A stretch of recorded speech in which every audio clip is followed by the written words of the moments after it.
สุดท้ายบางคนมาเลยทางยมบานขอเชียร์ได้บางคนเอ้ยบ่าบ่ายจัดได้บางคนมาเลยรีบจอมkiaรีบจอมชูชาใหญ่แล้วเล่ากัน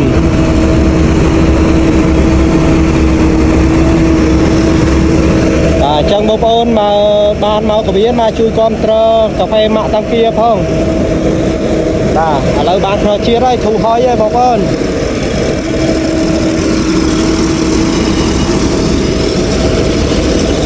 បងប្អូនមកវិនអីបាទជួយគាំទ្រកាហ្វេម៉ាក់តាំងគៀផងបាទនេះកាហ្វេម៉ាក់តាំងគៀបងប្អូនបាទបានខជាតិហើយធូរហើយបងប្អូនជីឆ្លងកាត់អីបាទអាចជួយកំងបាទកាហ្វេម៉ាក់តាំងគៀផងឥឡូវយកឲ្យភ្ញៀវសិនគាត់កំង2កែវខជាតិដែរដល់គុំចង់វិនបងប្អូនហើយបងប្អូនមកបាទកុំភ្លេចបាទកាហ្វេផ្ទះម៉ាក់តាំងគៀធូរហើយបងប្អូនចាប់ទៅពេលនេះទៅអរគុណបាទគាត់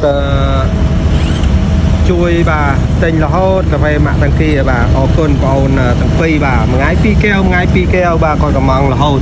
ទីតាំងខ្ញុំនៅឃុំជួមកវៀនបងប្អូនណានៅកវៀនធំយើងជិះពីមេមត់មកដល់ឃើញ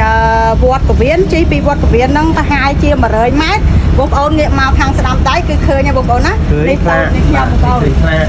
កាហ្វេមួយនឹងផ្លាកជាងកាប់សក់ប៉ាតាំងគៀតូបខ្ញុំគឺដាក់ម៉ាក់តាំងគៀលក់កាហ្វេបងប្អូនតូបខ្ញុំបងប្អូនណាគឺកុំត្រូវផងហើយនេះកាហ្វេនេះខ្ញុំហើយខ្ញុំអត់ប្រាប់រសជាតិទេបងប្អូនចាំឲ្យបងប្អូនមកសាកខ្លួនឯងបាយបាយតនេះថាឆ្ងាញ់បងប្អូនមក